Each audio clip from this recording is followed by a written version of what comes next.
صلی اللہ علیہ وسلم۔ میرے ساتھ بہت سارے لوگ نا تصویریں کھنچواتے ہیں، حالانکہ میں زیادہ قائل نہیں فوٹو کا۔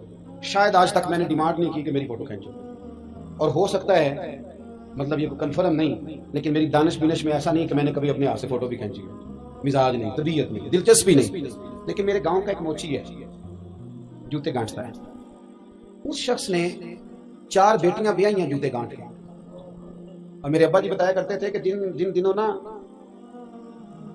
ڈھیلا چونی جوتا گانٹنے، اب تو جوتے کوئی گنڈواتا ہی نہیں، اب تو گانٹنے کا رواج نہیں، اب تو بچے نئے لیتے ہیں۔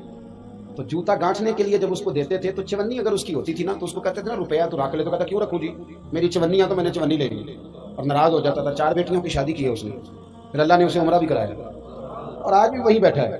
تو میں جب گاؤں جاتا تو میں کہتا ہوں چاچا میں تیرے ساتھ تصویر کھنچوانی ہے، تو مجھے کہتے ہیں پتر میرا تو منہ بھی نہیں تو گیا میرے ساتھ فوٹو۔ تو میں کہتا ہوں یار تو ایک انسان ہے، تو ایک مثال ہے۔ جس بندے نے ہاتھ پھیلانے سے نفرت کی ہو، اب تو چندہ ہی چندہ رہ گیا، چندہ ہی چندہ، اس کے علاوہ اللہ معاف کرے کوئی دوسری شے۔ میں گلاسکو میں تھا تو مجھے ایک صاحب کہنے لگے آپ نے کوئی اعلان شلان نہیں کرنا، مدرسہ نہیں ہے۔ میں نے کہا مدرسے بڑے ہیں پر اللہ کا فضل ہے، کیونکہ وہ نبی کریم کے نام کے ہیں تو ہمیں کبھی کمی کوئی نہیں آئی، کبھی نہیں کمزوری آئی، رونے کا مزاج بھی نہیں۔ وہ چل رہا ہے مدرسہ، تو میں نے کہا آپ کیا سمجھتے ہیں جو یہاں آیا ہے وہ چندے لے نہیں آیا ہے؟ کیا مزاج آپ لوگوں نے بنا لیا، اس سے نکلیں۔ وہ بھی کوئی قومیں ہوتی ہیں جو ہر وقت ہاتھ پھیلا کے رکھتی ہیں۔ قرآن مجید نے صحابہ کی تعریف کی، لا یسألون الناس الحافا، وہ لپٹ لپٹ کر سوال نہیں کرتے۔ یہ اصحاب صفا کی بات کی قرآن پاک نے، لپٹ لپٹ کر سوال، خبردار تھوڑے پہ گزارا کرنا سیکھو، عزت کی زندگی جیو گے۔ اور نوجوان بالخصوص یاد رکھیں، اگر وقار سے جینا ہے، سر اٹھا کے جینا ہے اور مطمئن زندگی گزارنی ہے تو پھر اس بات پہ راضی ہو جاؤ جو اللہ نے ہمیں عطا کیا ہے۔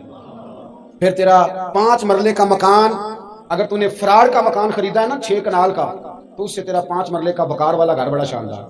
عزت کے ساتھ اگر جینا چاہتے ہو، حاتم طائی سے کسی نے کہا تھا کبھی تو نے اپنے سے بڑا سخی بھی دیکھا ہے؟ حاتم طائی کا نام ہے نا آج تک سخاوت میں، اپنے سے بڑا سخی بھی دیکھا ہے؟ اس نے کہا دیکھا ہے۔ کون سا؟ کہنے لگا میں نے ایک دفعہ اپنے سارے شہر کی دعوت پکائی، تو میں چہرے پہ نقاب اوڑھ کے نکلا کہ پتہ کروں کوئی آدمی رہ تو نہیں گیا۔ تو جب میں جنگل میں گیا تو میں نے ایک بابے کو لکڑیاں کاٹتے دیکھا۔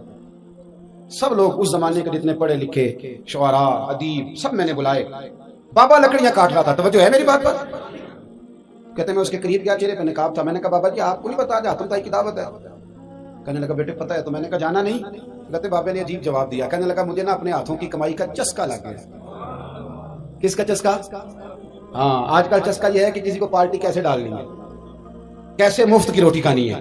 کس کا چسکا لگ گیا؟ اپنے ہاتھوں کی۔ بولیے۔ میرے نا مدرسے میں ایک لائق بچہ پڑھتا ہے، مالدار گھرانے کا تھا، تو تھوڑی سی نا آپ کو پتہ ہے دوران طالب علمی ہمیں بھی بڑے بہانے آتے تھے، تو یہ چیزیں یاد آتی ہیں تو تھوڑا آگے پیچھے ہوتا تھا۔ مدرسے میں کام ہو رہا تھا تو میں اس کو کھڑکی میں لے کے کھڑا ہو گیا۔ میں نے کہا بیٹے ایک چیز تجھے دکھانی ہے، جب تیرے سامنے بھنا ہوا گوشت رکھا جاتا ہے تو نخرے کرتا ہے، ادھر بھی آ ایک نظارہ دے۔ مزدور نا سویرے 2 روٹیوں کے بیچ اچار رکھ کے لاتا ہے، اور جب وہ دوپہر کو کھانے لگتا ہے نا میرے بھائی، تو وہ اچار اس کی روٹیوں کو بھی لگ جاتا ہے، پونے کو بھی لگ جاتا ہے۔ لیکن جب دوپہر کا وقت ہوتا ہے تو مٹی سے لتھڑے ہوئے ہاتھ پہلے وہ جا کے ٹوٹی پہ دھوتا ہے، پھر وہ کیا کرتا ہے کہ وہ پانی کا پیالہ خود بھر کے رکھتا ہے۔ توجہ میری بات پہ رکھیں۔ پھر وہ زمین پہ بیٹھتا ہے، اور جب وہ پونا کھولتا ہے نا، کبھی اسے کھاتے ہوئے دیکھو، یوں محسوس ہوتا ہے کہ دنیا کی ساری نعمتیں اس کے سامنے پڑی ہوئی ہیں۔ اور ٹیبل پر بیٹھ کر 22,000 کی روٹی کھانے والے اتنا شکر ادا نہیں کرتے جتنا وہ بندہ شکریہ ادا کرتا ہے۔ یا اللہ تیرا شکر ہے، یا اللہ تیرا شکر ہے۔ اور ان کو لفظ نہیں سیدھے پڑھنے آتے، ویسے بھی لفظ تاثیر سے بنتے ہیں، تلفظ سے نہیں۔ اہل دل آج بھی ہیں اہل زبان سے آگے، صحیح تلفظ نہیں ادا کرنا آتا، لیکن جب وہ ہاتھ باندھ کے کہتے ہیں نا یا اللہ تیرا شکر ہے، یوں محسوس ہوتا ہے کہ روٹی تو اس بندے نے کھائی ہے، کھانا تو، ورنہ شادی کے موقع پر اتنا کھایا نہیں جاتا جتنا تباہ کیا جاتا ہے، کیونکہ مفت کا ہوتا ہے نا، مفت کا۔